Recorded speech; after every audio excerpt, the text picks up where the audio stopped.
Youth group है जिसमें 60 भक्त, और ये कल आए हैं, जोधपुर से ही हैं सभी भक्त। जोधपुर से इंजीनियरिंग कॉलेज के स्टूडेंट ज़्यादातर एमईएम इंजीनियरिंग कॉलेज से जॉब कर रहे हैं, कुछ अभी इंजीनियरिंग कर रहे हैं, और भी भक्त हैं।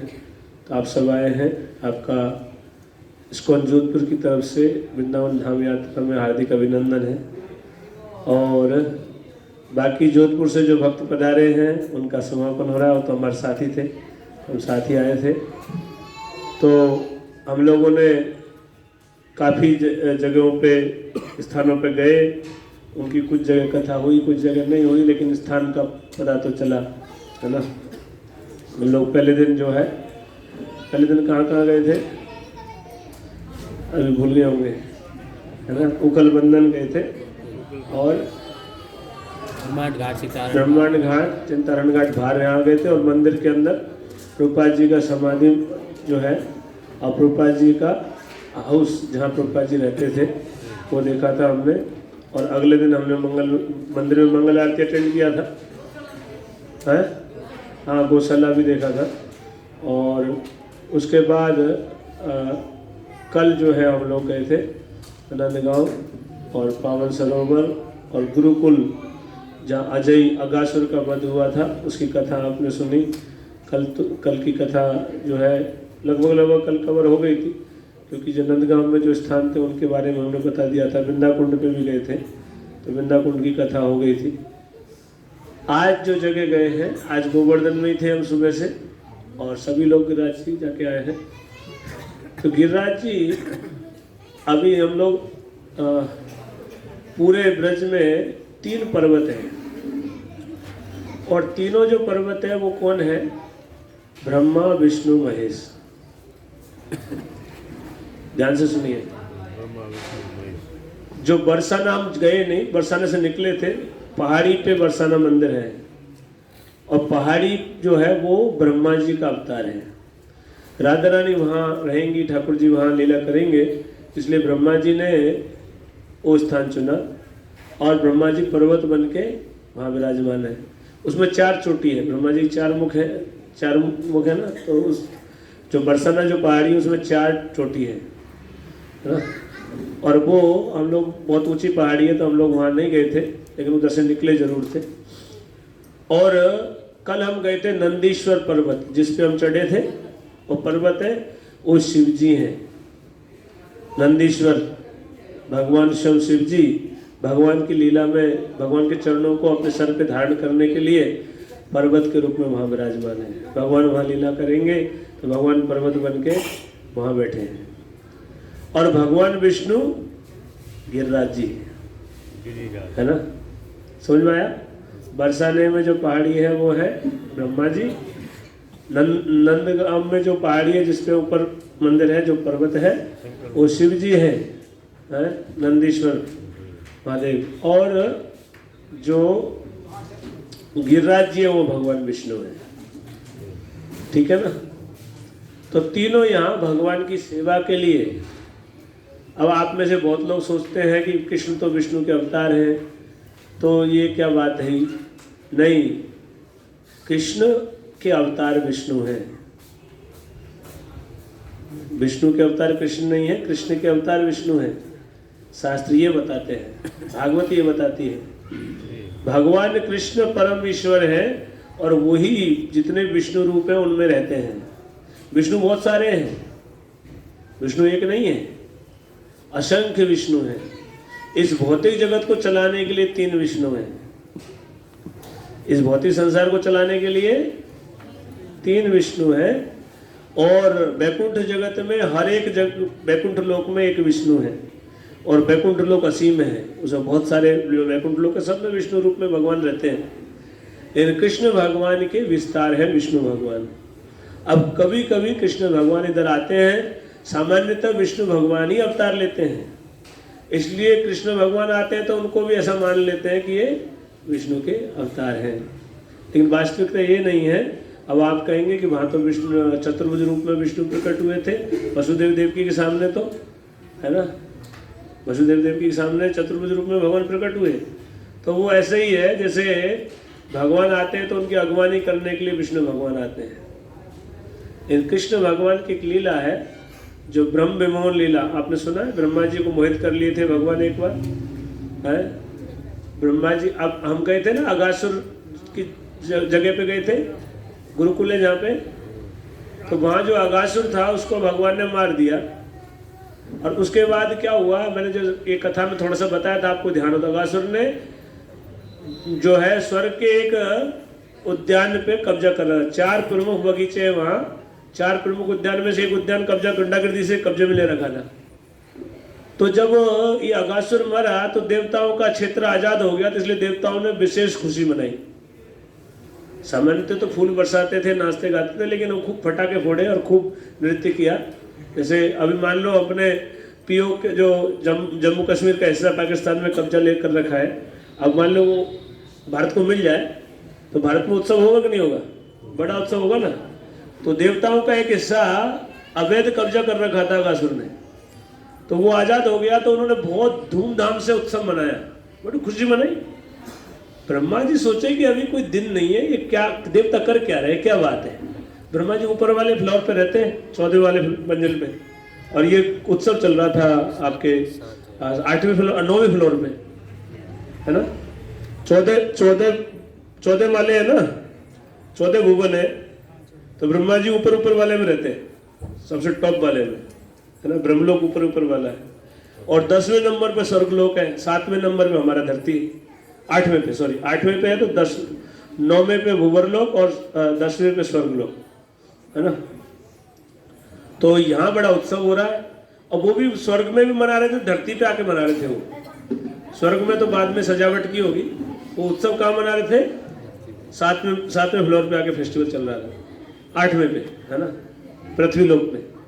तो ब्रह्मा जी सोचे कोई दिन नहीं है ऐसा, आज क्या धूम धड़ाका कर रहे हैं, पता तो करें क्या बात है। ब्रह्मा जी नीचे उतरे, लिफ्ट से आए और आके पूछे भाई क्या बात है। तब तक क्या उत्सव पूरा हो गया था।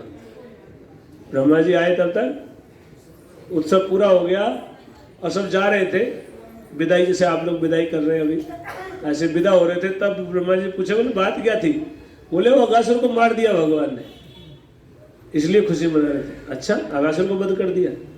तो बोले आए तो भगवान दर्शन कर चलते हैं। ब्रह्मा जी दर्शन करने गए। भगवान वो अगासुर को मारने के बाद सब ग्वालों को लेके और जमुना किनारे भोजन करने बैठे, कलेवा करने। सुबह का ब्रेकफास्ट नहीं किया था अभी तक, वो आ गया था तो उसको पहले समाप्त किया, फिर उसके बाद कलेवा करने बैठे थे। तो बैठे तो ब्रह्मा जी आए। अब देखिए प्रमाण देखिए, देवता झूठ नहीं बोलते। देवताओं की बात में कंस भी विश्वास कर लिया था। देवताओं ने भविष्यवाणी की तो कंस ने माना ना। तो सब जानते देवता झूठ नहीं बोलते। अब ब्रह्मा जी को देवताओं ने बोला, ब्रह्मा जी तो उनकी ऑथोरिटी, उनसे झूठ बोलने का सवाल भी नहीं, है ना। देवताओं ने बोला कि भगवान ने अगासुर का वध कर दिया। प्रमाण के रूप में अगासुर का ताजा डेड बॉडी पड़ा है, वहीं पड़ा है ना। और ब्रह्मा जी खुद भी मालूम है, ब्रह्मा जी को कृष्ण भगवान यहाँ लीला कर रहे हैं। लेकिन देखिए भगवान की माया कैसे काम करती है। ब्रह्मा जी आए दर्शन करने के लिए, आए इसी भाव से कि आए तो भगवान दर्शन कर लेते हैं।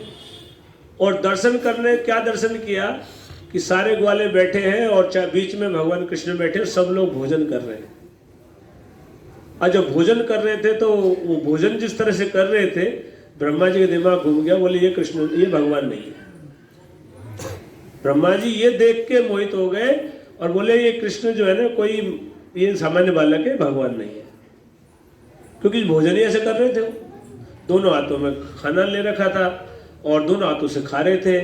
अब दोनों हाथों में सामान भरा हुआ है, इवन उंगलियों में भी अचार और टंग रखा है ना। और सब जो है ऐसे, अब एक मधुमंगल एक सखा है भगवान के, वो बोले कि खाना, अब मेरी माँ ने ना बहुत मिठाई, सुंदर मिठाई बनाई है, खाओगे?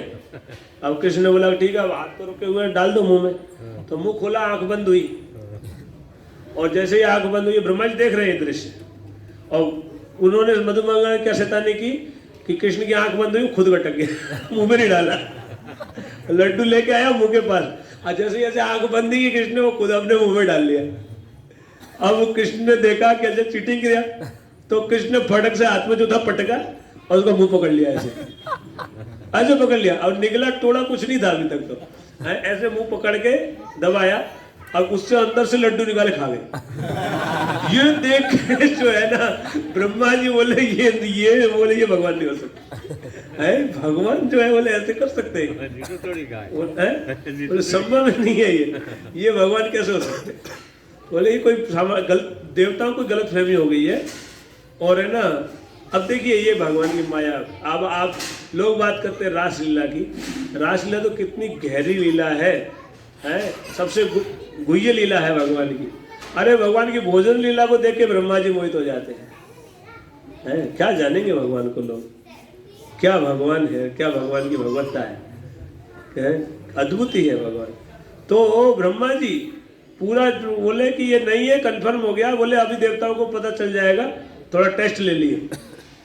क्या टेस्ट लिए कि अभी ये देवता बोल रहे थे, ब्रह्मा जी देवता बोल रहे थे, देवता को गलत फहमी, अभी पता चल जाएगा और इसको भी पता चल जाएगा भगवान बन के घूम रहा है ना। तो क्या किए, जो बछड़े चल रहे थे उनको गायब कर दिए ब्रह्मा जी, उठा लिए उनको। अब बछड़े गायब हो गए और उनको सुला दिए कहीं अपनी योग माया से, कोई जगह सुला दिए गायब करके। अब जो है कृष्ण, वो बछड़े क्या घंटियां बजती है, रंबाते रहते थे, आवाज आती रहती है, तो आवाज ये साइलेंट हो गया एकदम। तो बच्चे बोले कि कृष्ण लगता है कि बछड़े दूर चले गए हैं, हमको लाना पड़ेगा उनको। तो कृष्ण ने बोला तुम भोजन करो, मैं लेके आता हूँ। अब वो तो भोजन कर रहे हैं और कृष्ण लेने गए, और क्या हुआ कि ब्रह्मा जी ने वो ग्वालों को भी गायब कर दिया। अब कृष्ण रह गए अकेले, है ना। पहले बछड़े ढूंढे, बछड़े तो कहीं मिले नहीं, और आके देखे तो ग्वाले भी नहीं मिले। अब कृष्ण लगे रोने, मैं वो मैया क्या बताऊंगा, वो मैया मेरे से पूछेगी हमारे लाला कहाँ है, क्या बोलूंगा, गैया पूछेगी मेरा बछड़ा कहाँ है, क्या बताऊंगा, ऐसे बोल बोल के रोने लगे। ब्रह्मा जी कंफर्म हो गए कि हाँ ये बच्चा, रोने दो इसको, अभी देवता भी देखेंगे तमाशा। तो और ब्रह्मा जी चले गए, ब्रह्मा जी चले गए। अब कृष्ण भगवान तो लीला करते हैं, वो तो सब जानते हैं, लेकिन लीला कर रहे हैं। जब जाने को हुए वापस, तो क्या किए कृष्ण भगवान, खुद ही तो ग्वाले बन गए, खुद ही सखा बन गए, वो बछड़े बन गए। जितने ग्वाल सखा थे खुद ही विस्तार कर लिए। लेकिन उस दिन एक चमत्कार हुआ, और भगवान की माया देखिए। चमत्कार ये हुआ कि अभी तक कृष्ण के अलावा कोई किसी और को प्रेम नहीं करता था, सभी के आकर्षण के केंद्र कृष्ण थे। अभी केंद्र बदल गया। जो बछड़े थे वो घास चरने वाले बछड़े थे, इसलिए चराने जाते थे ना उनको, वो बछड़ों को गाय प्रेम करने लगी, उनको दूध पिलाने लगी। वो दूध पीने वाले बछड़े नहीं थे, वो घास चरने वाले बछड़े थे। लेकिन गाय उनके आगे लिपटने लगी, चाटने लगी और उनको दूध पिलाने लगी। और उधर जो घर में जितनी भी माताएं थी, वो सब कृष्ण के प्रति जो प्रेम करती थी, वो प्रेम वो अपने बच्चों से करने लगी। तो ये देख के बलराम जी को समझ में नहीं आ रहा हो क्या रहा है। बलराम जी एक दिन पूछे, बोले चल क्या रहा है? बोले है आपकी कुछ माया, नहीं तो मेरी समझ में नहीं आया, ऐसी बात हो नहीं सकती, आप ही कुछ कर रहे हो। तो भगवान ने, कृष्ण भगवान ने बताया क्या हुआ है वास्तव में। बोले ब्रह्मा जी सब चलाए ले गए उनको तो, और ये सब मैं ही हूँ सारे के सारे हैं। तो कृष्ण भगवान गायों को माँ मानते, ऐसा नहीं है, बेटा बन के उनको बने, बछड़े बन के गायों को आनंद दिए, है ना। तो भगवान कृष्ण ऐसे लीला किए, तो ये ब्रह्मा जी यहाँ मोहित हो गए थे। तो ये बात किस पॉइंट पे आई थी? हाँ, वहाँ पे जो ये जो लीला हुई थी, तो उसके आगे ये बात थी, है ना। ये कथा किस पॉइंट पे बोले थे हम वैसे? अगासुर का वध किया।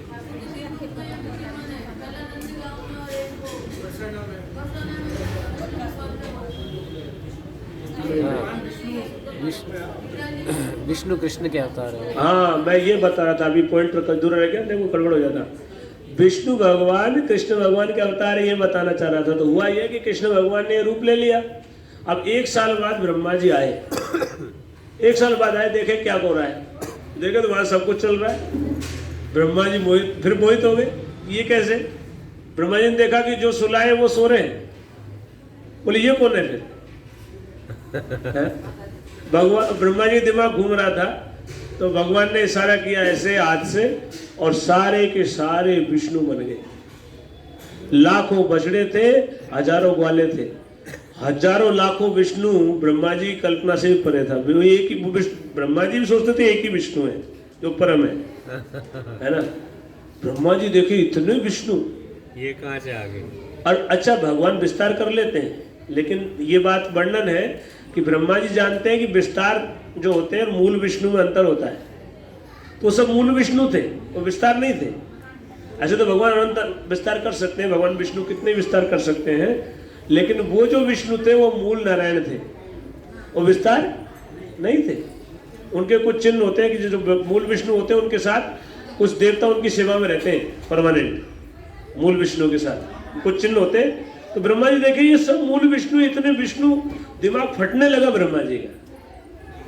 तो देखे हालत खराब हो रही है, तो भगवान कृष्ण ने क्या किया, इशारा किया, सारे विष्णु कृष्ण में प्रवेश कर गए, अब अकेले कृष्ण रह गए। तब ब्रह्मा जी को समझ में आया कि ईश्वरः परमः कृष्णः सच्चिदानंद विग्रह, कृष्ण परम भगवान है और सब उनके विस्तार है ना। तो इस संसार में जो कृष्ण आते हैं तो वो जो है, अच्छा विष्णु और कृष्ण में ऐसे कोई अंतर नहीं है, लेकिन कृष्ण फिर भी अंतर है। जैसे कृष्ण और बलराम में अंतर है कि नहीं है, लेकिन बलराम कौन है, भगवान कृष्ण के ही विस्तार है बलराम जी, भगवान कृष्ण के ही विस्तार है बलराम जी, लेकिन ऐसे अंतर है। तो ऐसे ही विष्णु तत्व जो है भगवान विष्णु के रूप में अपनी लीला करते हैं। और संसार को संभालने के लिए मैं बता रहा था, इस भौतिक जगत को संभालने 3 विष्णु हैं। पहले विष्णु है जो संसार के ब्रह्मांड को उत्पन्न करते हैं, उनको बोलते हैं कारणोदक्षाई विष्णु। दूसरे विष्णु है जो ब्रह्मांड में प्रवेश करके उसके गर्भ में लेटे रहते हैं, और वो गर्भोदक्षाई विष्णु कहलाते हैं। और उनके नाभि से कमल खिलता है जिसमें ब्रह्मा जी प्रकट होते हैं। और तीसरे विष्णु है जो क्षीरोदक्षाई विष्णु, जो क्षीर सागर में सोते रहते हैं, और वो विष्णु है जो पालन करता विष्णु है, वही पालन करने के लिए अवतार लेते हैं। तो तीसरे विष्णु है वो, है ना। तो ब्रह्मा विष्णु महेश में जो विष्णु बोले जाते हैं वो तीसरे नंबर के विष्णु हैं, समझ रहे हैं। तो ये संसार में 3 विष्णु रूपों में भगवान रहते हैं। तो लेकिन कृष्ण जो है मूल भगवान है, और वही अलग अलग रूपों में अवतार लेते हैं। तो भगवान विष्णु भी जब इधर आते हैं, भगवान कृष्ण, तो भगवान विष्णु उनकी सेवा करना चाहते हैं। तो इसीलिए गिरिराज जी के रूप में भगवान विष्णु उनकी सेवा के लिए विराजमान है ना।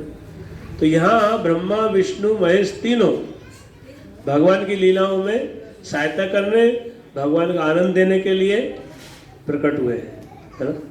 तो ब्रज में तो वहाँ की तो बात हम करेंगे नहीं, गिरिराज जी की बात करते हैं। आज गिरिराज जी में हम गए तो गिरिराज जी भगवान है स्वयं, इसलिए गिरिराज जी के ऊपर पैर नहीं रखते हैं, क्योंकि वो भगवान है ना। और भगवान की ही परिक्रमा की है हमने। और ये परिक्रमा शुरू कौन किए, स्वयं भगवान कृष्ण, है ना। तो ये सुंदर लीला है जो वैष्णव महाराज बड़े सुंदर तरीके सुनाते हैं, लेकिन वो महाराज का तो आज कथा नहीं हो पाया।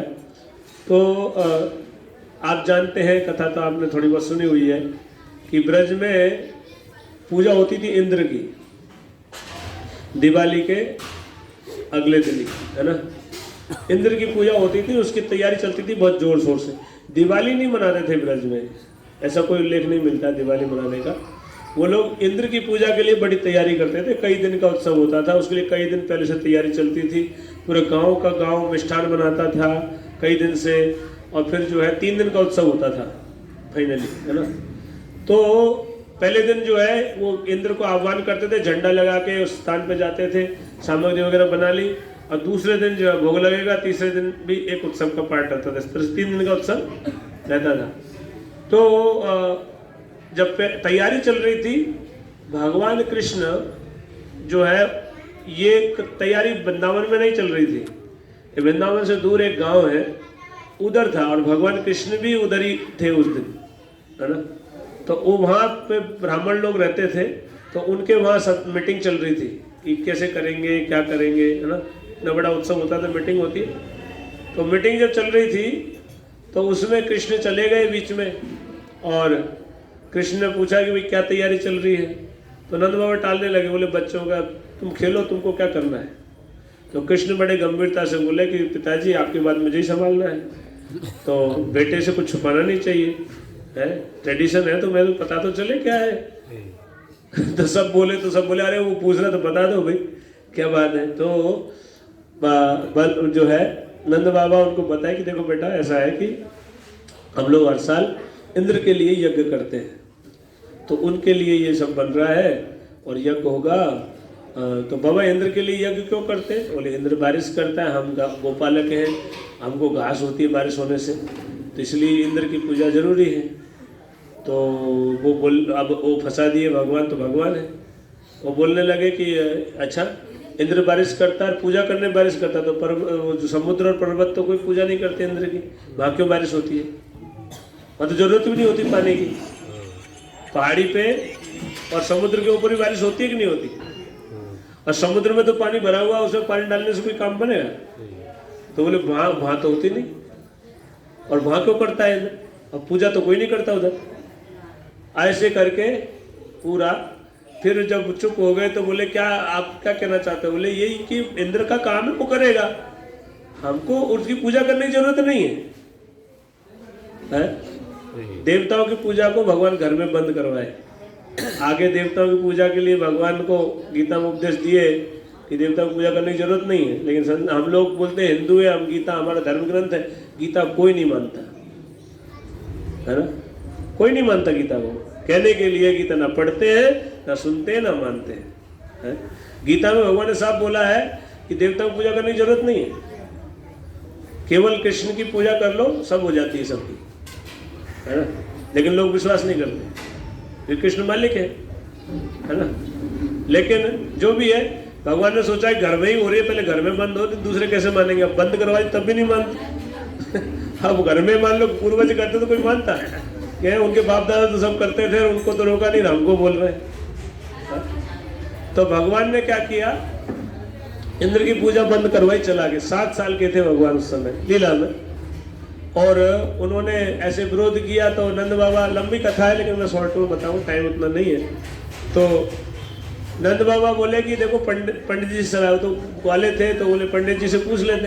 अब पंडित जी तो जानते थे कृष्ण कौन है, नंद बाबा ये नहीं जानते थे कि कृष्ण कौन है, वो तो सोचते हमारा लाला है। लेकिन सांडिल्य मुनि थे उनके पुरोहित, वो तो जानते थे कृष्ण भगवान है, उनका गुणगान शास्त्रों में किया गया है, और यहाँ के लीला कर रहे हैं, अभी धरती प्रकट हुए हैं। तो इसलिए जब उन्होंने बोला, नंद महाराज ने बोला कि लाला कहता है कि पूजा मत करो, तो क्या करें, ये मना कर रहा है इंद्र की पूजा करने में। वो नंद बाबा तो इसलिए गए थे कि बच्चा है, पंडित जी बोल देंगे मान जाएगा, पंडित जी बोल देंगे तो अब मेरे से जिरे कर रहा है, मैं क्या जवाब दूं, है ना। अब पंडित जी बोले कि नहीं ये कह रहा तो ठीक ही कह रहा है, ये जो कह रहा वो कर लो। तो फिर बोले कि देखो बाबा पंडित जी बोल रहे हैं। बोले जरूरत नहीं है इंद्र की पूजा करने। तो बोले इसका क्या करेंगे, बोले करेंगे इसको हम जो है गोवर्धन की पूजा करेंगे, गोवर्धन की पूजा के लिए। बोले इस बार कर लेने दो, कि नहीं गोवर्धन ही करेंगे, गोवर्धन हमको सब कुछ देता है, गोवर्धन में हमको झरने हैं, पानी मिलता है, उसमें छाया मिलती है, कंदमूल फल मिलते हैं, गायों के लिए घास मिलती है, तो सब कुछ हमारा गोवर्धन है। इसलिए गोवर्धन भगवान को खुद पूजा करवानी थी, भगवान बैठे हैं ना वहां पे, तो गोवर्धन की पूजा भगवान खुद शुरू किए। तो नंद महाराज टालना चाहिए कि इस बार कर लेने दो, अगली बार कर लेंगे, और दूसरा कर लेते हैं, बोले दोबारा कर लेंगे, नहीं अभी करो, ये नहीं करना, इंद्री करना ही नहीं। तो पूरा जो है पूजा बंद कर, और सपोर्ट में कर दिए पंडित जी, तब क्या करेंगे, तो कर लो ठीक है। अब वो इंद्र को तो पूजा के लिए बुला तो लिया था, लेकिन आगे कार्यक्रम हुआ नहीं, पहले दिन का उनका हो गया था, लेकिन सब सामग्री लेके चले गए, भगवान कहने पे गिरिराज जी आ गए यहाँ पे। अब सब सामग्री के साथ गिरिराज जी आए, और अब पूजा करो बोले। तो पंडित जी को बोले कि पंडित जी पूजा करो। पंडित जी बोले कि पर्वत की पूजा का कोई विधान कोई शास्त्र में नहीं है। अभी तक हमने पढ़ा लिखा नहीं, अब आप करवाना चाहते तो आप ही बनाओ कैसे करना है। तो भगवान ने खुद ये गिरिराज जी की पूजा खुद शुरू करवाई।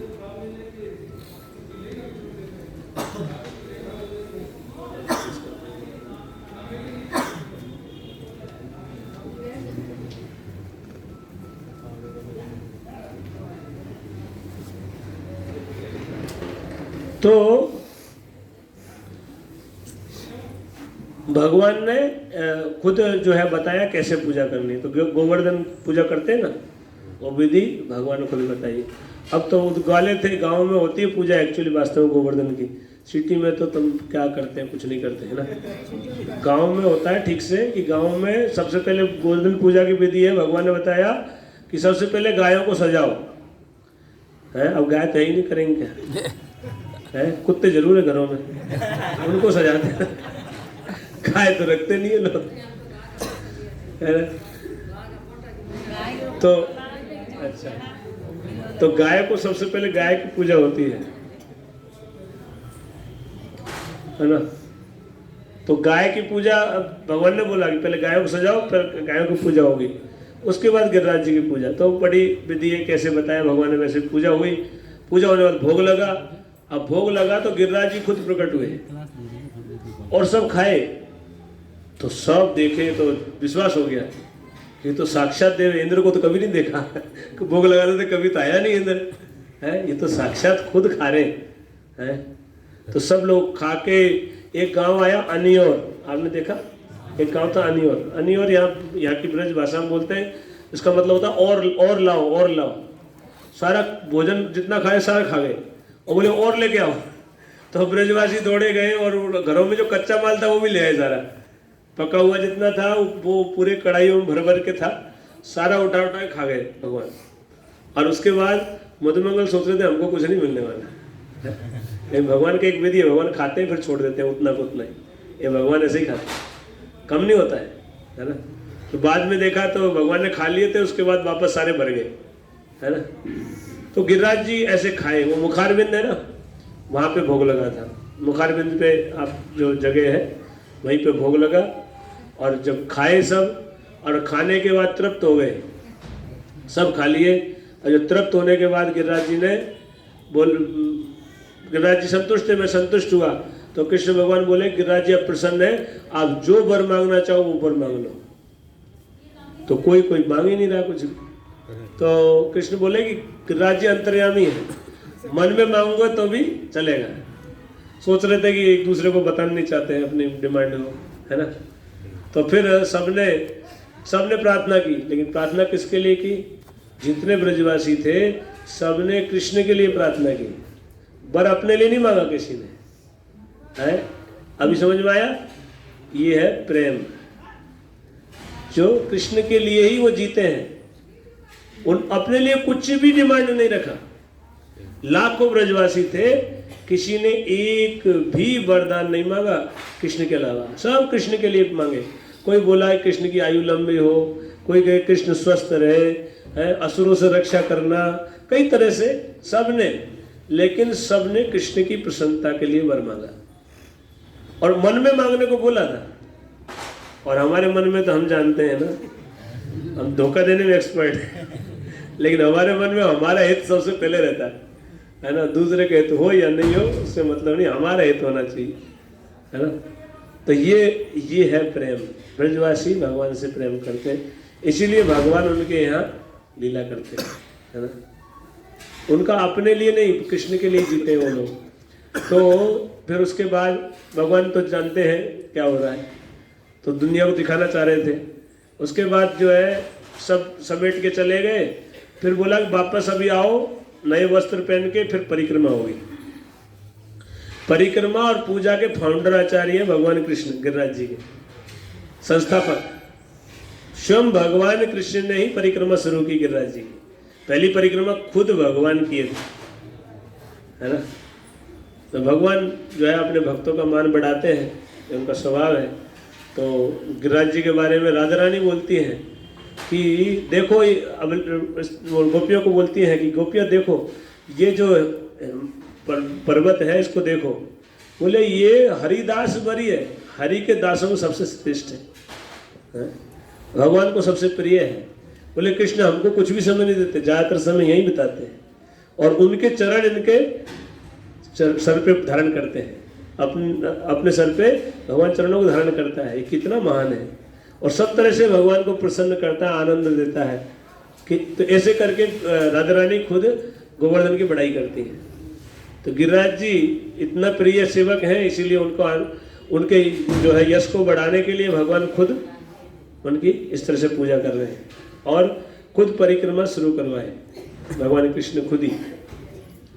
और परिक्रमा किए, उसके बाद चले गए और इंद्र को तब खबर लगी है, अगले दिन पेपर छपता है ना, तो इंद्र को बाद में पता चला कि वहाँ तो कुछ नहीं हुआ आपके लिए है, आपका सम्मान कोई और ले गया, एक पर्वत को दे दिया उन्होंने सारा, एक पर्वत की पूजा की आपको छोड़ के, ये बात पे और चिढ़ गए। इंद्र को बड़ा गुस्सा आया, बोले कि बेवकूफ हो गए हैं, मेरी पूजा छोड़ के पर्वत को पूजे और वो भी एक बच्चे के कहने पे है। इतना सुन के इंद्र बोला, वहीं से बोले तुम वो जो मेघ थे, प्रलयकारी मेघ, प्रलय के टाइम पे जो काम में आते थे है ना, इंद्र के पास पानी का डिपार्टमेंट है ना, तो उनके पास विशेष टंकी है जो प्रलय के टाइम पे काम आती है, बाकी टाइम इमरजेंसी में, बाकी टाइम उनको यूज नहीं करते हैं। उनको खोल दिया इंद्र ने, बोले जाओ सब भागो है, और जो है इतना बोले कुछ बचना नहीं चाहिए, मैं खुद आ रहा हूं, बोले तुम चलो मैं आ रहा हूं। और ऐसी वातावरण बना, एकदम खाले बादल, ऐसे बादल कभी देखे नहीं थे, देखते ही समझ गए ब्रजवासी इंद्र कुपित हो गया। नहीं तो ऐसा वातावरण बना और बूंदे गिरने लगी, एक एक बूंद जैसे हाथी के पांव के बराबर, ऐसी बूंदे गिर रही थी। तो सब ब्रजवासी भाग के गए कृष्ण के पास, बोले तुमने ये सब किया, आप देख लो है? तो बोले कि गिरिराज जी ने हमको सहायता करेंगे, गिरिराज जी की पूजा की है तो गिरिराज जी के पास चलो।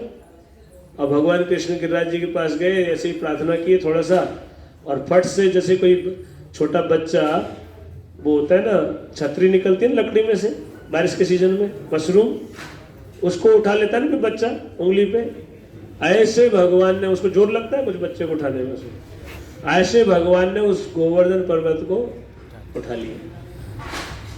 और किस हाथ से? सीधे हाथ में तो ज्यादा ताकत होती है, बाएं हाथ से है ना, बाएं हाथ से। और बाएं हाथ की भी सबसे कमजोर उंगली, और उंगली भी नहीं, अंगुलों के नाखून पे टांग ली ऐसे ही। और कब तक? 7 दिन और 7 रात तक टांग के रखे है ना?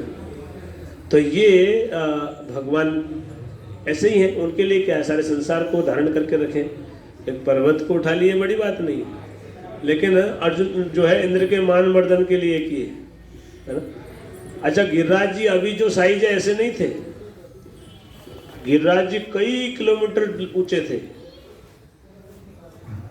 वर्णन आता है गिरिराज जी की जो है सूर्य को ढक लेते थे, मथुरा पे छाया पड़ती थी गिरिराज जी की।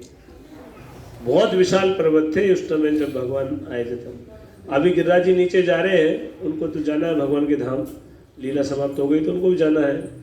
तो एक इसके पीछे भी एक भगवान की योजना है, उनको श्राप है कि रोज गिरिराज जी एक तिल के दाने के बराबर जमीन में अंदर चले जाते हैं, इसलिए नीचे जा रहे हैं है ना। तो हमारा सौभाग्य है कि हमारे जन्म में हम देख पा रहे हैं गिरिराज जी को, बाद में नहीं देखेंगे, झंडा होगा उसकी परिक्रमा कर लेंगे, हो जाएगी परिक्रमा गिरिराज जी है ना। तो गिरिराज जी जो है उनकी जब धारण कर लिए तो इंद्र आया, तब जोरदार बारिश हो रही थी, लेकिन इंद्र ने भी खूब अपना वज्र प्रहार किया है, लेकिन गिरिराज जी पे कोई फर्क ही नहीं पड़ रहा था। और इंद्र का हाथ दर्द करने लगा और चला गया, और बोले सब खत्म करके आना। अब सारा पानी बहा दिया, लेकिन सच्चाई ये कि इंद्र ने भेजा दूतों को, देख के आओ क्या हाल है वहां पे। तो पता चला कि यहाँ तो धूल उड़ रही है, मिट्टी भी गीली नहीं हुई। घनघोर बारिश किया इंद्र, इतना पानी गिराया, सारी टंकी खाली कर दी उसने, लेकिन यहाँ कोई पत्ता भी नहीं हिला पूरे ब्रज का, क्योंकि सब ब्रजवासी भगवान को गोवर्धन के नीचे आ गए थे। तो इंद्र का टारगेट और सब बारिश का टारगेट भी गिरिराज जी थे, और जगह बारिश नहीं हो रही थी। और कहीं हो भी रही थी तो सुदर्शन घूम रहा था भगवान का, वो सब रास्ते में उसको उड़ा दे रहा था। और वहां सबसे ज्यादा बारिश हो रही थी कहाँ? गिरिराज जी के ऊपर। तो भगवान ने बासुकीनाग को बुलाया था, बासुकीनाग घेरा बना के बैठ गया, एक साइड पानी गिर रहा था और एक ऋषि है वो बड़े प्यासे रहते हैं, एक बार सारे समुद्रों को पी गए थे, उनका नाम है अगस्त ऋषि। तो अगस्त को बुलाए कि अब प्यास बुझा लो, है ना। तो वो जितना पानी निकल रहा था वो पी जा रहे थे, उधर से पानी आ रहा था एक जगह निकल रहा था सारा पानी, और सारा पानी अगस्त ऋषि पी गए। बूंद नहीं गिरी ब्रज में, एकदम सूखा। 7 दिन 7 रात तक मूसलाधार बारिश हुई, है ना। और ब्रजवासी भगवान को चारों तरफ से घेर के खड़े थे, अब भगवान उनको देख रहे थे, वो उनको और भगवान से बातचीत कर रहे थे। 7 दिन 7 रात उनको पता ही नहीं चला कब निकल गए। भगवान के साथ अंतरंगता से बातचीत कर रहे थे तो लीला में उनको बिल्कुल पता नहीं चला, 7 दिन 7 रात पूरे हो गए। भगवान ने बोला बारिश रुक गई, अब जा सकते हैं आप लोग। तो उन्होंने भी वो सोचे कि हमने भी सहारा दे रहे हैं, उन्होंने लाठी लगा रखी थी सबने, ऐसे इतने लाखों ब्रजवासी लाखों लाठियां लगा रखी थी। कृष्ण अकेले पे लोड पड़ता है, अच्छी बात नहीं है। हम लोग सब सहायता करना चाहिए, सब लोग। वो तो वो थोड़ी ना मानते थे कि कृष्ण ने धारण कर रखा है, उन्होंने माना कि गिरिराज जी से प्रार्थना किया, गिरिराज जी बड़े देव है, वो कृपा करके ऊपर उठ गए, है ना। कृष्ण ने धारण कर रखा है और हम लोग भी सहायता कर रहे हैं, ऐसी बात नहीं, हमने भी धारण कर रखा है। सब लाठी लगा रखे थे, लाखों लाठियां लगा रखी थी। और कृष्ण ने बोला कि बारिश रुक गई, आप जा सकते हैं। तो बोले पहले आप जाओ फिर हम आएंगे। गिरिराज जी को रखे कि अच्छा ऐसी बात है क्या, मैं जाऊँ? हाँ आप जाओ पहले, हम गिरिराज जी को रखे आएंगे। भगवान ने थोड़ा हाथ नीचे किया और नीचे किया तो लाठियां सबसे बट टूट गई, सारी लाठियां। बोले अब बताओ क्या करूं? वो चुपचाप चले, सारे बाहर आ गए। बोले कृष्ण ने पकड़ रखा था। पहली बार गोवर्धन लीला के बाद पहली बार ब्रजवासी माने कि ये जो लड़का है ना ये कोई विशेष है। उसे पहले मानते नहीं थे कि कृष्ण कोई विशेष है, बिल्कुल नहीं मानते थे। तो तब नंद महाराज को बोले कि बोले ये लड़का अब समझ में आ रहा है ऐसे कैसे हो गया। पूतना 6 दिन का था तब पूतना मर गई, उसके बाद ये हुआ वो हुआ। हम तो सोच रहे थे तो ऐसे ही है, कोई हो रहा है, लेकिन ये सब इसका ही कमाल था। बोले कोई देवता है, ऐसे बोलते कोई देवता है, आपका बेटा कोई देवता है। नंद महाराज बोले अरे आपको पता नहीं है, वो गर्ग मुनि जब आए थे उन्होंने नामकरण किया, सब बताया। तो बोले आप बोले तुम्हारा लड़का नारायण के समान होगा, ऐसे बोला था उन्होंने। लेकिन नंद महाराज ये माने कि मेरा बेटा है, नारायण के समान होगा लेकिन है मेरा बेटा, उनका भाव ही है। इतना चमत्कार देखने के बाद भी, और देख के बोले बहुत आसानी से बोल दिए, कौन? नंद महाराज, कि कोई बड़ी बात नहीं, हंसते हुए बोले आपको पता नहीं है मैं बता रहा हूँ। और क्या क्या बोला था वो भी बताया। बोले आपको संकटों से रक्षा करेगा, बड़े संकट आएंगे लेकिन ये सबकी रक्षा करेगा, ऐसे करके बताए थे। तो सारी बात उन्होंने बताई। तो भगवान कृष्ण गिरिराज जी को ऐसे धारण किए और फिर इंद्र आया, है ना। इंद्र आया, अब इंद्र को 7 दिन हो गए, तो जब सूखा था उसको खबर मिली कुछ हुआ नहीं वहां पे, तब उसको होश आया कि क्या हुआ है। अरे भगवान से वो ले लिया है, तो अब तो मेरा पोस्ट तो गया हो, अब तक तो सस्पेंड हो गया होगा। तो मेल चेक किया तो अभी तक तो सस्पेंशन मेल आया नहीं था। तो इमीडिएट बॉस के पास गए, ब्रह्मा जी के पास। आप ब्रह्मा जी को बोले कि बहुत बड़ी गलती हो गई सर, क्या करूं, बड़ा ऐसा हो गया, मैं ऐसा कर दिया। तो ब्रह्मा जी बोले कोई बड़ी बात नहीं, मेरे से हुई थी। बोले वो हमारे बॉस बड़े दयालु है, लेकिन चले जाओ माफी मांग लो। बोले कैसे जाऊं, डर लगता है, क्या कहेंगे। कि नहीं ऐसा करो, सुरभि माता को ले जाओ, वो गाय बड़ी प्रिय है उनको, वो फिर शांत हो जाएंगे, फिर कुछ नहीं कहेंगे, तुम चले जाओ। तो इंद्र गया सुरभि माता के पास, जो देवलोक में जो माता गायों की जो वो है लीडर है सुरभि माता, उनसे प्रार्थना किया। सुरभि बहुत गाली दी पहले तो, बोले तू बदमाश, सारे गोवंश को नष्ट करना चाह, ब्रज में तो गोवंश ही तो है, उनका क्या दोष था, लेकिन तूने इतनी बारिश की सबको, वो तो नष्ट नहीं हुई वो अलग बात है, लेकिन तुमने तो पूरा प्रयास किया, सारे गोयों को हत्या करना चाहता था। लाखों गायों को मर्डर हो जाता है एक साथ, है? सोचा नहीं बिल्कुल भी। और अब आ रहा है, चलो प्लीज चलो, है अब बड़ी पूजा की है, लेकिन माँ तो माँ है, उन देखा इस बहाने भगवान के दर्शन हो जाएंगे। तो सुरभि माता राजी हुई और फिर सुरभि माता आई। और इंद्र जो है, इंद्रौली एक जगह है, वहाँ उतरे थे। इंद्रौली इसलिए बोलते हैं, इंद्र वहाँ लैंड किया अपनी हाथी छाप कार से, एरावत है ना, और वहाँ से लैंड किए, वहाँ से कार पार्किंग वहीं कर दिया। और फिर उसके बाद नहीं, कार भेज दिया और उसके लिए बोले सब जगह से पवित्र जल लेके आओ, सभी तीर्थ स्थानों से अभिषेक करेंगे भगवान का। तो कार तो उसके लिए खुद वहाँ से दंडवत मारता हुआ आ रहा था। और आगे आगे सुरभि माता जा रही थी। सुरभि इतनी विशाल गाय थी, देवलोक की गाय है। उसको देख के ग्वाले देखे कृष्ण बहुत सुंदर गाय आ रही। कृष्ण को तो पता था कि कौन आ रहे हैं, तो कृष्ण भगवान इसलिए गोवर्धन के ऊपर बैठे थे और वेट कर रहे थे कि, और ज़्यादातर लोग चले गए थे क्योंकि 7 दिन से वहीं थे, तो कोई ज़्यादा थे नहीं। तो सुरभि माता आई, उन्होंने भगवान कृष्ण के ऊपर खड़ी हो गई और अपने दूध धार निकाला और उससे अभिषेक किया। उसी समय एरावत भी आ गया और एरावत जो है सभी जगह का पवित्र जल लेके आया, उससे अभिषेक किया एरावत ने, और सूंडों से, है ना। और फिर जब अभिषेक हो रहा था तब इंद्र आया, चरणों में गिरा। तो भगवान का अभिषेक का जो जल था वो इकट्ठा हुआ गोविंद कुंड। ये जो जल था ना, गोविंद कुंड एक जगह आई थी। तो गोविंद कुंड क्या है, वो चरणामृत है अभिषेक का। उससे कुंड बन गया, इतना अभिषेक हुआ कि वहां भर गया सारा। तो उसको बोले थे गोविंद कुंड, इसलिए बोलते हैं। और जो है ये नाम भी गोविंद सुरभि माता दी कि आप गायों की रक्षा करने और गायों को आनंद देने वाले हैं, इसलिए गोविंद नामकरण हुआ भगवान का। वो वही हुआ कि इंद्र जो है वो हमारा इंद्र नहीं है, बोले आप हमारे इंद्र हो, है ना। गायों के इंद्र जो गोविंद है, तो ऐसे करके उनका नामकरण हुआ, इसलिए उस जगह का नाम पड़ा गोविंद कुंड। तो भगवान की ये लीला बड़ी सुंदर लीला है, जो आपने पहले भी सुनी होगी।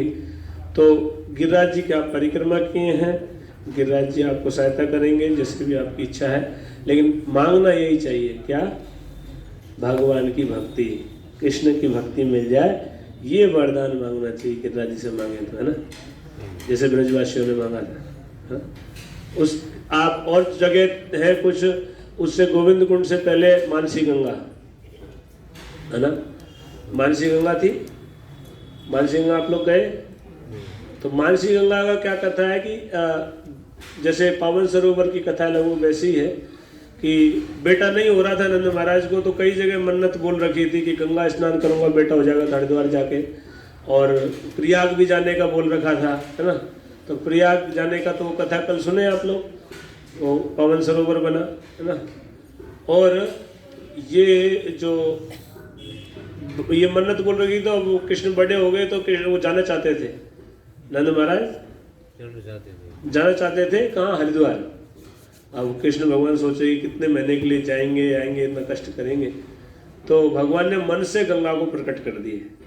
साथ साथ चल रहे थे और मन से ही गंगा प्रकट की, और गंगा प्रकट हो गई, साक्षात दर्शन दी, मगर वाहन पे बैठ के दर्शन दी।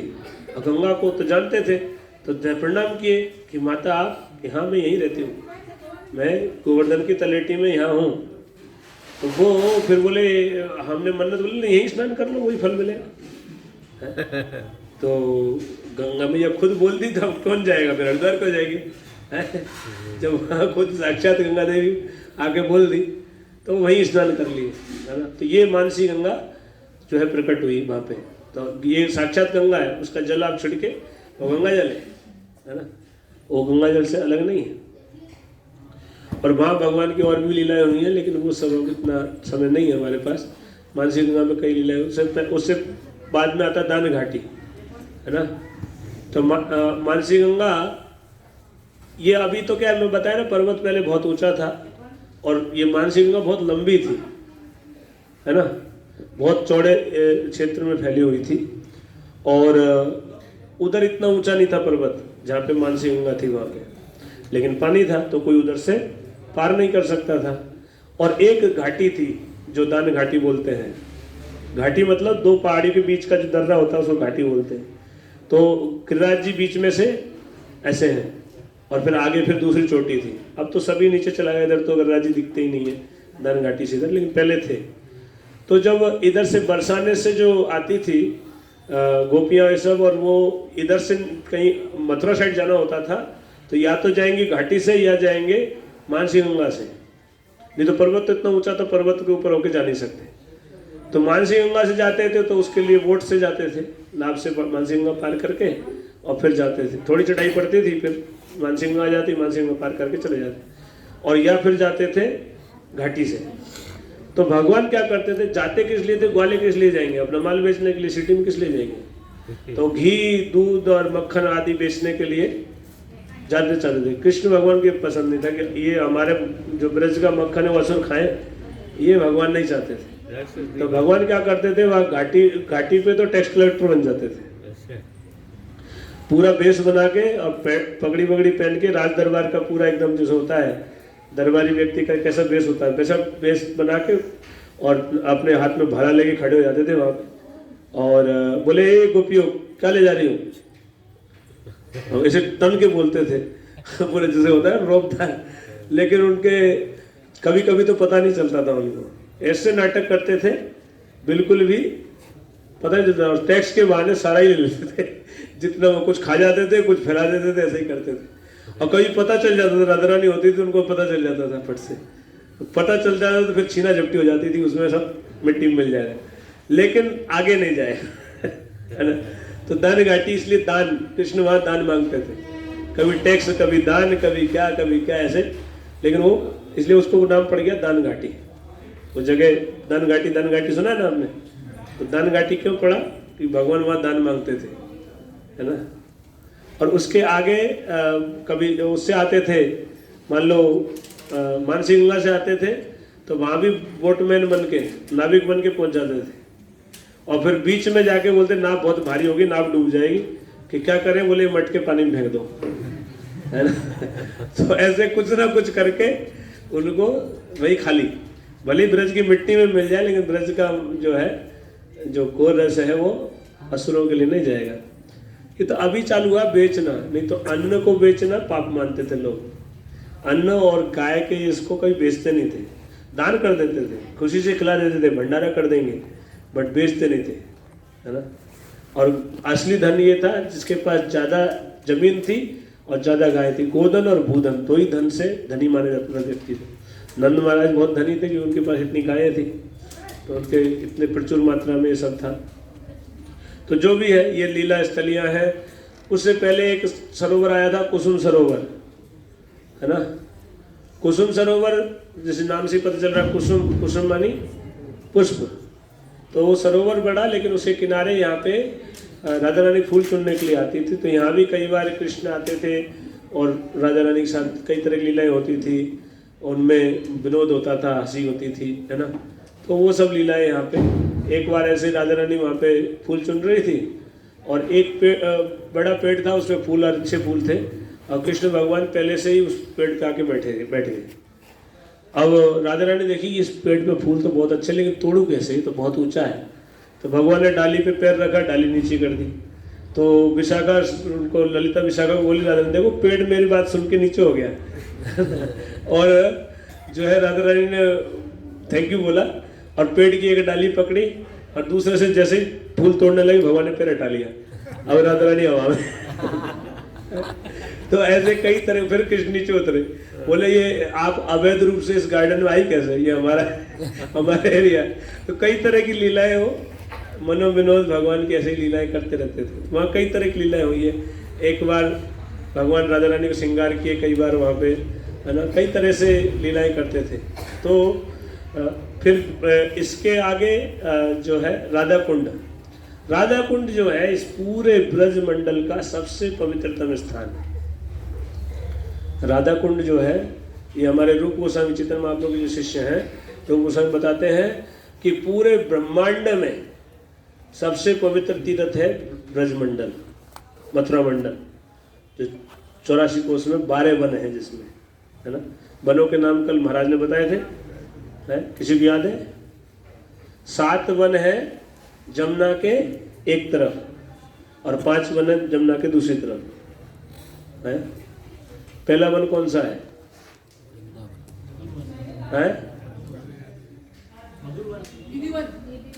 नहीं, निधिवन तो है ही नहीं लिस्ट में। निधिवन वृंदावन का हिस्सा है। हाँ, मधुवन, बिल्कुल परफेक्ट। मधुवन, फिर तालवन, फिर कुमुदवन, फिर खादिरवन, है ना, चौथा वन है खादिरवन, फिर पांचवा काम्यवन, और काम्यवन के बाद छठा कौन सा है? तो चौथा कौन सा था फिर? है बहुलावन। अच्छा, बहुलावन था, यस। तो पहला है मधुवन, तालवन, फिर कुमुदवन, चौथा बहुलावन, पांचवा काम्यवन। काम्यवन की कथा तो महाराज कल बताए थे विस्तार से, काम्यवन में क्या क्या लीला हुई वो सब बताए। और छठा खादिरवन, और सातवां वृंदावन, है ना। सातवां वृंदावन ये एक तरफ है जमुना के, और 5 वन है जो दूसरी तरफ है, उसमें भद्रवन और भांडीरवन, बेलवन, लोहवन और महावन, है ना। ये 5 वन दूसरी तरफ है। तो ये 12 वन है। तो गुरु गोस्वामी बोलते हैं कि ब्रजमंडल जो पूरे ब्रह्मांड में सबसे पवित्र स्थान है, ये 12 वन का क्षेत्र है, वो ब्रजमंडल है जो, है ना, मथुरा मंडल। और मथुरा मंडल में सबसे पवित्र स्थान है वृंदावन, ऐसा बताते हैं उपदेशामृत में, कि पूरे मथुरा मंडल में ये सबसे 12 वनों में सबसे प्रमुख कौन सा है? हम वर्तमान में कहाँ बैठे हैं? वृंदावन में, है ना। ये वृंदावन फैला हुआ, वहां से लेके यहाँ तक ये वृंदावन है। तो वृंदावन सबसे पवित्र स्थान है इस पूरे 12 वनों में। और वृंदावन में सबसे पवित्र है गोवर्धन। वृंदावन में सबसे पवित्र स्थान है गोवर्धन, है। और गोवर्धन में सबसे पवित्र स्थान है वो राधा कुंड है। तो राधा कुंड को सबसे पवित्र स्थान बताए, उसके आगे और नहीं बताए, है ना। तो इसलिए राधा कुंड बहुत महत्वपूर्ण है। और हम लोग राधा कुंड गए थे, आज राधा कुंड और श्याम कुंड की परिक्रमा की है। तो राधा कुंड प्रकट की लीला बड़ी सुंदर है कि भगवान कृष्ण ने एक असुर को मारा था, उसका नाम था अरिष्टासुर, है। अरिष्टासुर मतलब एक बहुत विशाल सांड के रूप में, बैल के रूप में असुर आया था। और वो भगवान कृष्ण को मारने के लिए कंस ने भेजा था। तो विशाल पर्वत के समान बैल था वो, उसकी बोलते पूंछ उठा रहा था ना तो बादल इधर उधर हो रहे थे उससे, और गरज रहा था तो गोपियां इतनी डर गई उससे, एकदम गरजा जोर से। तो गरज सुन के गोपियां जो है डर के मारे पेड़ों के चिपक गई, मतलब पलट के पेड़ों को उनकी हो जाता है ऐसे, तो ऐसे पकड़ के और कृष्ण के स्मरण करने लगी। तो बड़ी भयानक स्थिति उत्पन्न की उसने। तो कृष्ण भगवान आए और उसको थोड़ी देर उसके साथ खेले, फिर मार दिए उसको, मार दिए। उसके बाद कृष्ण भगवान की लीला, कृष्ण भगवान रेस्ट नहीं करते, आपको पता है ना, 8 पैर भगवान लीला करते, उनको रेस्ट की जरूरत कहाँ है। तो हम संसार के शरीर है, उनको जरूरत है, उनको तो रेस्ट चाहिए नहीं, उनका दिव्य शरीर है। तो सुबह जो है, रात को यशोदा मैया सुला देती है तो आंख बंद करके सोने का अभिनय करते फिर यशोदा मैया नंद बाबा सो जाते, फिर भगवान भाग जाते। छोटे थे तब क्या करते थे, माखन चोरी करते थे। बड़े हो गए तो गोपियों के साथ, लेकिन सोते नहीं थे भगवान क्या पड़ी सोने। और सुबह जल्दी आके सो जाएंगे, है ना। यशोदा मैया उठेगी उससे पहले आके बिस्तर पे सो जाएंगे। और फिर तो ऐसे अलग अलग 8 पैर उनकी सेवा लीला चलती है। तो भगवान रात में जब गोपियों से मिलने के लिए गए तो राधा रानी ने बोला कि तुम हमारे पास मत आना, तुम पापी हो। बोले मैं पापी कैसे हो गया? बोले तुमने एक बैल को मारा है, गो हत्यारे हो तुम। बोले वो बैल था, वो असुर था वो। बोले जो भी था बैल था, हमने देखा, है ना। तो उनका ऐसे ही लीला ऐसे होती है। अब भगवान भी क्या कहेंगे, बोले अब क्या करना होगा? बोले तुम पापी हो, जब तक तुम्हारा पाप नहीं कटेगा ना तब तक तुम पापी से हमारा कोई नाता नहीं है। हम पापी व्यक्ति से कोई संबंध नहीं रख सकते, हमसे बात नहीं कर सकते, हमारे नजदीक में नहीं आना। तो बोले क्या करना क्या पड़ेगा? बोले सारे जितने पवित्र स्थान है, पवित्र नदियां, सब में स्नान करना पड़ेगा जाकर, उसके बाद तुम आ सकते हो, फिर हम विचार करेंगे। तो बोले ठीक है। बोले मुझे सब जगह जाना पड़ेगा, मैं अभी बुला लेता हूँ। तो भगवान ने एक एड़ी से जोर से पैर मारा और उसमें गड्ढा हो गया और उसमें पानी आ गया। बोले सारा तीर्थों का जल है। हाँ बोले ऐसे ही बेवकूफ, हम ही बेवकूफ है। बोले ऐसे ही आ गया। तो अब भगवान ने सब तो दिया था लेकिन वो माने नहीं, तो भगवान ने इशारा किया तो सारी देवी है, बोले मैं कावेरी हूँ, मैं गंगा हूँ, मैं जमुना हूँ, मैं सरस्वती हूँ, ऐसे करके सब नदियों ने, सब तीर्थों ने परिचय दिया अपना, देवी देवता के रूप में निकले और वापस पानी में चले गए। बोले अब तो मानना पड़ेगा।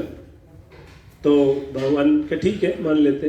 तो स्नान किया कृष्ण ने। स्नान करने के बाद कृष्ण बोले कि अब तुम मेरे से बात नहीं कर सकते। कि क्यों?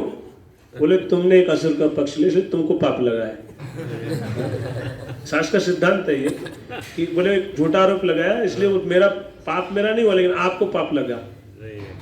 क्या होता है, एक सिद्धांत है शास्त्र का कि अगर कोई व्यक्ति को आपने झूठे ही आलोचना करते हैं ना तो वो दोष आपके अंदर आ जाता है। ये नियम है। इसलिए किसी व्यक्ति की झूठी आलोचना नहीं करनी चाहिए। आपको कन्फर्म हो तब भी नहीं करो।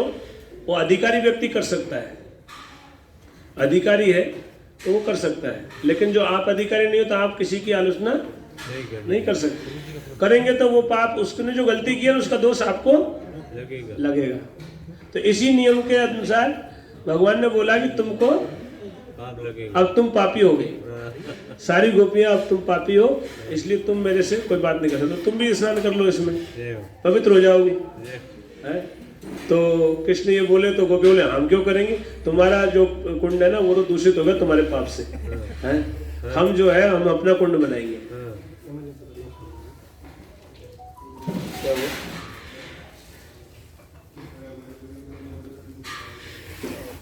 हम खुद अपना कुंड बनाएंगे। बोले अच्छा। तो आपने देखा राधा कुंड के वहां लिखा था कंगन कुंड, एक पढ़ा आपने कहीं लिखा था ऐसे। सब गोपियों ने क्या वो सांड आया था ना अरिष्टासुर, बैल क्या करते लड़ते हैं ना तो खुर से जमीन खुरदते हैं। अब वो पहाड़ के समान था तो खुर कितना बड़ा होगा आप जानते हैं? उसने एक पैर से ऐसे मिट्टी उलाड़ी थी, वह गड्ढा था बहुत बड़ा। तो उस गड्ढे में ही गोपियों ने जाके थोड़ी देर उसको अपने कंगन उतारे, उससे थोड़ा मिट्टी इकट्ठा की, बोले हमारा कुंड तैयार है ना। गड्ढा तो हो रखा था और उसमें से थोड़ा, इसलिए उसके सेंटर में, राधा कुंड के सेंटर में कंगन कुंड है। जब सफाई होती है ना तब वो दिखता है, बाकी टाइम नहीं दिखता, अंदर है, बीच में है। तो गोपियों ने थोड़ा सा गड्ढा किया, अपने कंगन उतार के उससे गड्ढा किया, थोड़ी मिट्टी उठाई और बोले हमारा तो कुंड तैयार है। बोले कुंड तो तैयार हो गया, पानी कहाँ से लाओगे? भगवान कृष्ण बोले तो पानी लाएंगे हम। बोले मानसी गंगा से लाएंगे। अब गोवर्धन के ऊपर उन्होंने लाइन लगाई, वहां से राधा कुंड से लेके मानसी गंगा तक लाखों गोपियां थी और मटके लेके एक से पास करते, इधर से पानी जाता उधर डालते, लेकिन मटकों से कोई कुंड भरते हैं क्या? है? जितना पानी डाले सब सूख जाए, घंटों हो गए लेकिन उसमें तो पानी दिखे ही। तो फिर परेशान हो गई गोपियां, लेकिन माने नहीं कि, तो भगवान ने इशारा किया तीर्थों को, तो तीर्थ प्रकट हुए और उन्होंने सबने राधा रानी की स्तुति की, राधा रानी की स्तुति की। और राधा रानी को बोली कि आप हमसे नाराज हैं, हमको सेवा का अवसर नहीं दे रही हैं, है ना। तो हमको, आप तो सबसे बड़ी स्वामिनी है, आप तो ईश्वरी है और आप जो है करुणामयी है, आप कृपया करके हमको भी सेवा का अवसर दीजिए। तो तब जाके राधा रानी राजी हुई उनकी प्रार्थना पे। तो जब राधा रानी राजी हुई तो फिर उनका वो पानी इधर आ गया, ये जुड़े हुए हैं ना। तो श्याम कुंड से पानी राधा कुंड में आ गया। और राधा कुंड जब प्रकट हुआ तो कृष्ण बोले कि ये जो कुंड है मुझे आपके समान ही प्रिय होगा, राधा रानी के समान ही आपका कुंड भी मुझे प्रिय होगा, है ना। तो राधा रानी बोलते हैं कि आपका भी कृष्ण, आपका भी जो कुंड है वो मुझे आपके समान ही प्रिय रहेगा। तो राधा कुंड और श्याम कुंड जो है वो राधा और कृष्ण के प्रेम का प्रतीक है, प्रेम का द्रवित स्वरूप है। राधा रानी का है द्रवित स्वरूप है राधा कुंड, और कृष्ण भगवान का द्रवित स्वरूप है श्याम कुंड, है ना। तो इसलिए वो पवित्र स्थान, मतलब स्वयं साक्षात राधा रानी है। जो राधा कुंड है वो राधा रानी से अभिन्न है, मतलब भक्त ऐसा ही मानते हैं।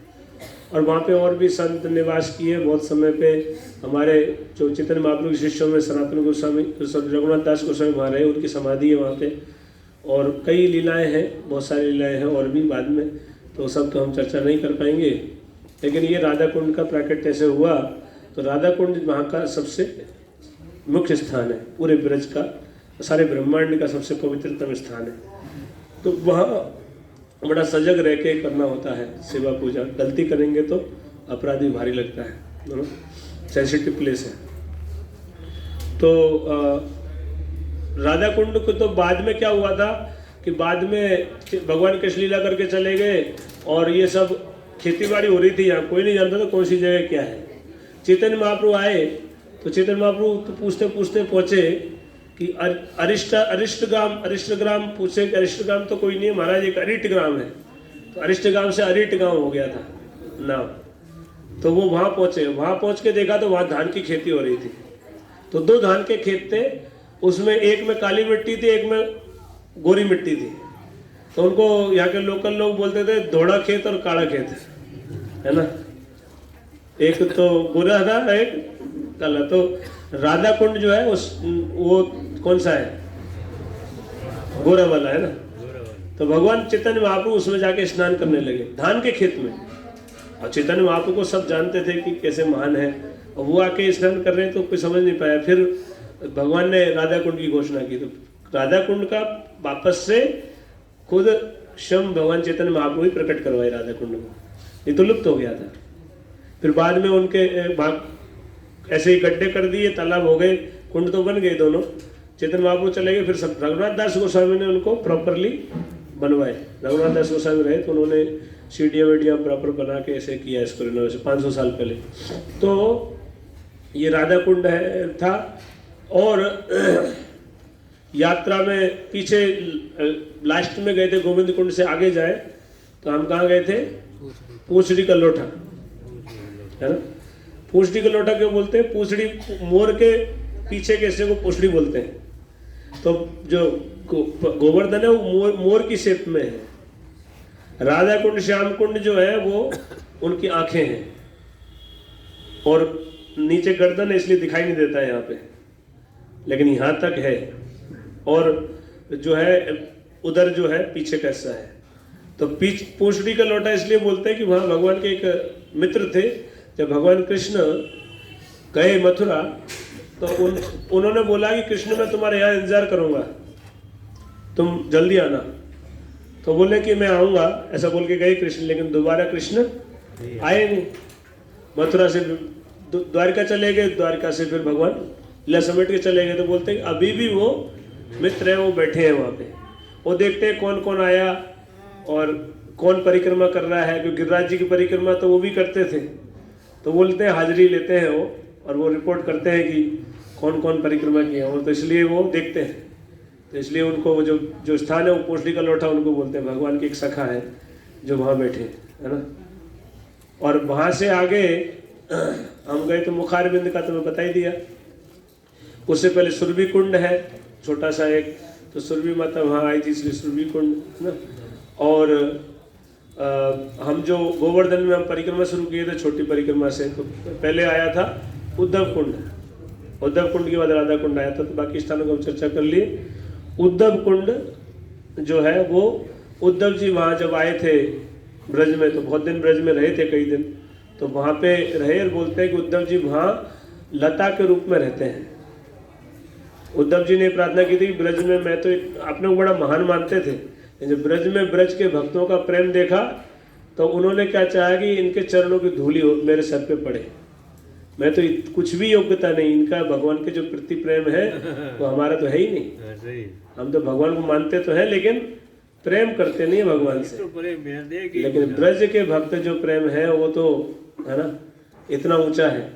तो उनसे इच्छा की, और वो रहते हैं, बोलते हैं वहाँ पे जो घास बन के, लता बन के रहते हैं, लता बन के, क्योंकि जो ब्रज के भक्त हैं उनकी चरण धूली पड़े सर पे, मेरा कल्याण हो जाएगा। उनकी चरण माथे धारण करने के लिए उद्धव वहाँ रहते हैं, इसलिए उद्धव कुंड।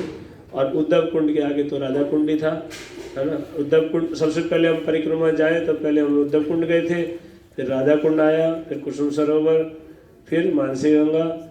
उसके बाद अच्छा एक हरदेव मंदिर और था, इसमें आप लोग कुछ लोग गए होंगे, कुछ लोग नहीं, अंदर की तरफ था, मानसी गंगा से ऊपर था अंदर। तो हरदेव जो है, कल जैसे महाराज बता रहे थे कि 4 देव स्थापना किए थे।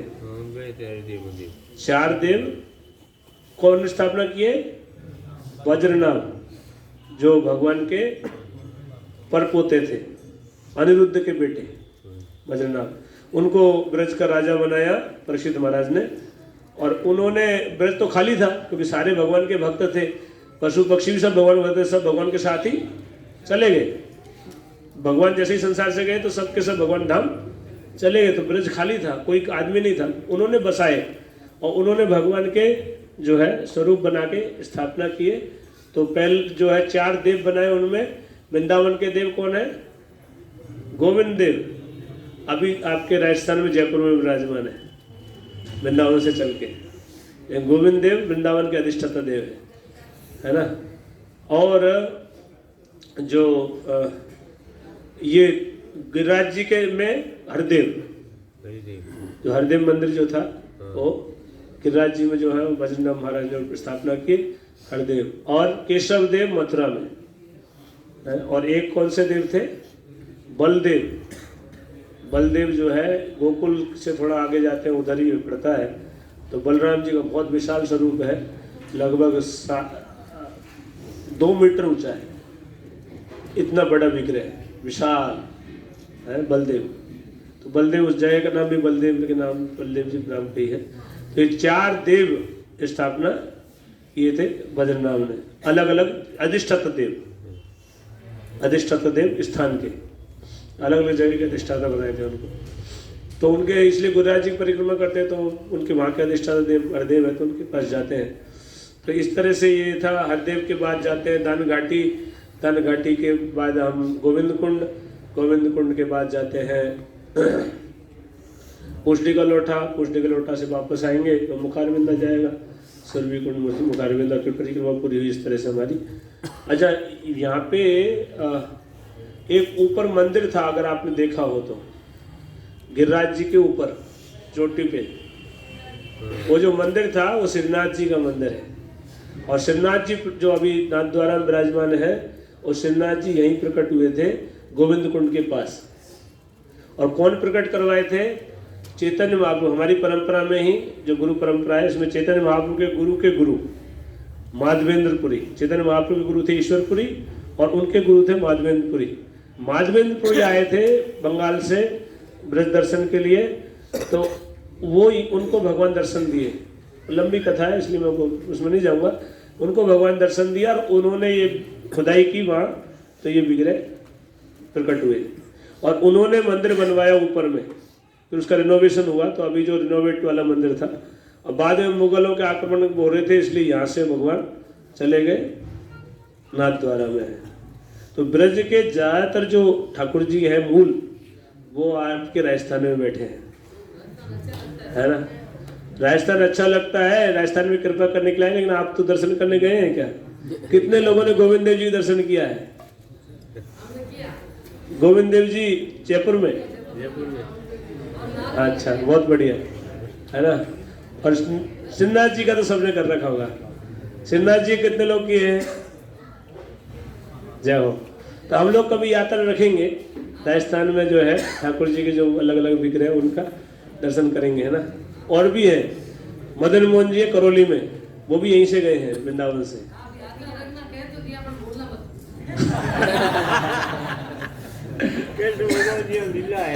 मदन मोहन जी। और जयपुर में गोपीनाथ जी भी हैं। गोपीनाथ जी के दर्शन कितने लोगों ने किए जयपुर में? ओनली फ्यू, कुछ लोगों ने किए ना। गोविंद देव जी प्रसिद्ध है, लेकिन गोपीनाथ जी कोई जाते नहीं है। 1.5-2 किलोमीटर दूर है वहाँ से, और गोपीनाथ जी भी वहीं पे हैं। तो ये यहाँ के मूल विग्रह है जो वहाँ पे है, तो कभी करेंगे यात्रा। तो ये जो स्थान पे हम आए, आपको कैसा लगा? अच्छा, आप लोगों ने सबने माला जप की, जप करने में कोई तकलीफ तो नहीं हुई आप लोगों को? तो आप जप कर सकते हैं ना नियमित, है? देखो, ब्रज मंडल है, कार्तिक का महीना है, और भगवान के धाम में भगवान के नाम का संकल्प लेके जाए, इससे बढ़िया और कुछ भी नहीं, है ना। असली कृपा नाम में ही है। अब आप चले जाएंगे तो आपके पास तो वृंदावन आएगा नहीं है, अब नाम आपके पास रहेगा है। माला फेरनी है सबको है, सब फेरेंगे है। कितने लोग जप करेंगे, हाथ ऊपर करो। सबने हाथ ऊपर नहीं कर रहे हैं। अच्छा कौन कौन नहीं करेंगे? अब कोई हाथ ऊपर नहीं करेगा क्योंकि पकड़े जाएंगे। लेकिन बहुत लोग हैं जो हाथ ऊपर नहीं कर रहे थे, तो गलत बात है ना। हम ये हम बैठ जो इसका उद्देश्य यही था कि आप लोग नाम का संकल्प लेके जाए। पिछली बार हमने बस में दिलवाए थे संकल्प, है ना। जो लोग अपने मन से ही, देखो एक माला करने में 8 से 10 मिनट लगता है, हमको तो 7 साढ़े 7 मिनट ही लगते हैं। अभ्यास के बाद आपको भी इतना ही लगेगा। शुरुआत में हो सकता है थोड़ा समय लगे, और मिनिमम 16 माला बताए हमारे प्रभुपाद जी, और बहुत लोग करते हैं 16 माला, है ना। आप भी कर सकते हैं, और करने में जोर आए तो सत्संग करोगे तो जोर नहीं आएगा, है ना। बैटरी जैसे मोबाइल को रिचार्ज वो चार्ज करते हैं ना, तब जाके चलता है, अभी डिस्चार्ज हो जाता है। अभी तो चार्ज है बैटरी, तो अभी तो बोलेंगे हाँ हाँ कर लेंगे, है ना, और बाहर जाके डिस्चार्ज हो जाएगा। तो वापस चार्ज करने के लिए वहाँ काउंटर है हमारा, भगवान ने काउंटर खोल रखा है वहाँ पे, है ना, राधा गोविंद जी मंदिर, है ना।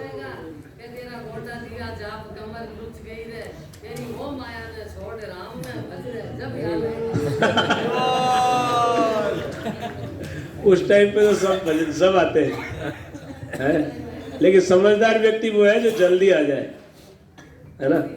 भगवान दयालु है, लेकिन हम भगवान को कोई चीज मान लो भगवान को फूल चढ़ाने हो तो आप कैसा फूल लेके जाएंगे? सड़ा हुआ कि ताजा? तो जब जीवन में ताजगी हो तब भगवान को भजन शुरू करना चाहिए, है। ऐसा नहीं कि जब जीवन बेकार हो गया तब जाके हम भगवान शरण में जाएंगे।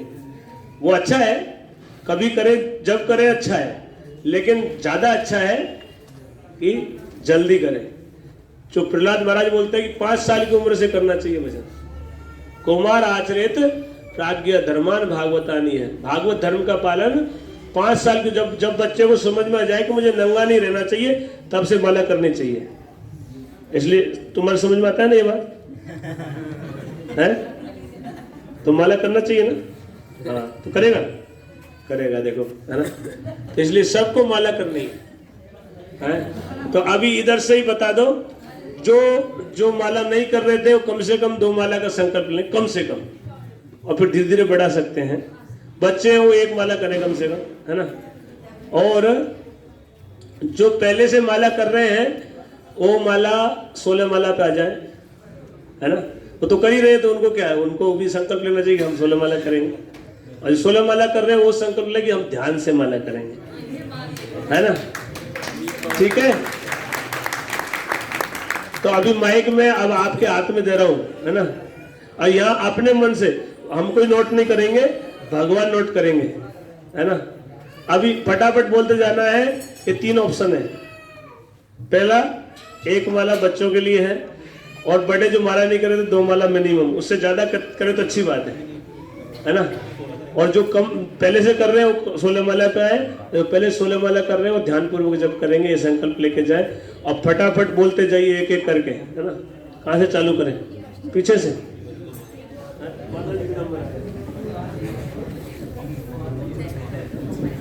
मैं 16 माला करूं, पूरी ध्यान से करूं।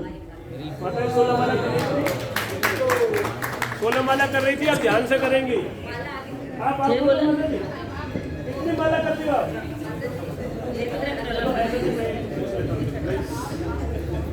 हाँ, आप कितने माला कर रही हैं? 2। अब कितने करेंगी? कितनी? 16 करेंगी। मतलब 2 माला कर रही थी, अब 16 माला करेंगी। मतलब आप तो 16 माला करते हैं, ध्यान से करेंगे। हाँ माता जी, आप कितने माला करेंगी? 2 ही। पहले कितनी करती थी?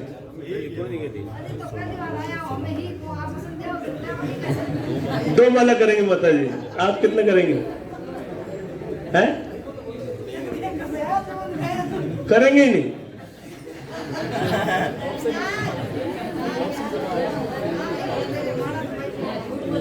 4 माला करेंगे माता जी, ये डिस्करेज कर रहे हैं। माता जी बोले 4 माला करोगे, है? आपको ही करना था, माला नहीं कर सकता, ऐसा थोड़ी है, कोई कर सकता। आप 16 माला करते हैं, आप ध्यान से करेंगे।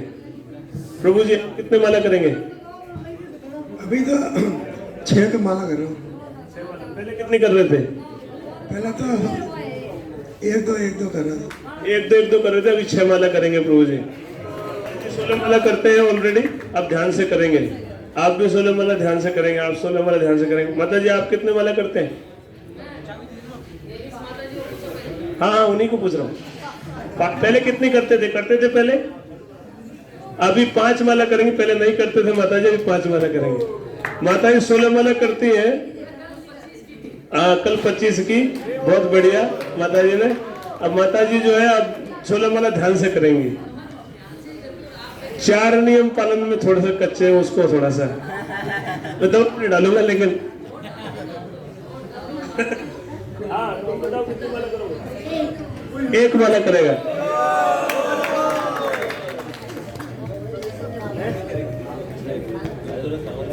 माता जी 40 माला करती, 32 पे आ गई है, कम हो गई आपकी।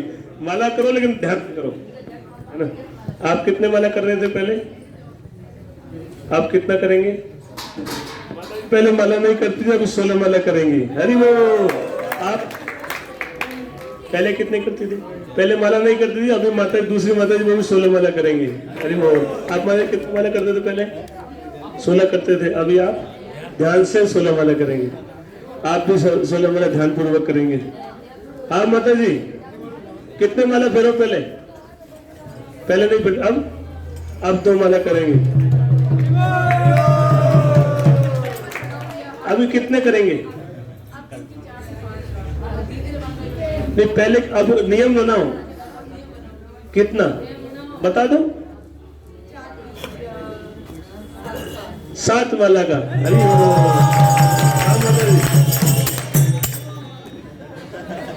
अब 5 माला करती थी माता जी, अब 9 माला करेंगे। आप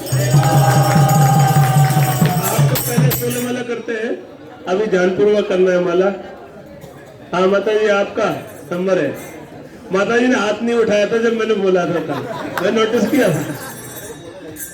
तो करना पड़ेगा संकल्प। पानी की ना तुम्हारा नहीं करनी, गिनती करके करनी है। इसीलिए तो संकल्प लेना है। प्रण लेते तो होता है ना, अब प्रण नहीं होता तो नहीं होता। फिर तो मन मर्जी है, जब मन में आया तो कर लिया, नहीं किया तो नहीं। हाँ हाँ, नंबर लेना, बिल्कुल बिल्कुल।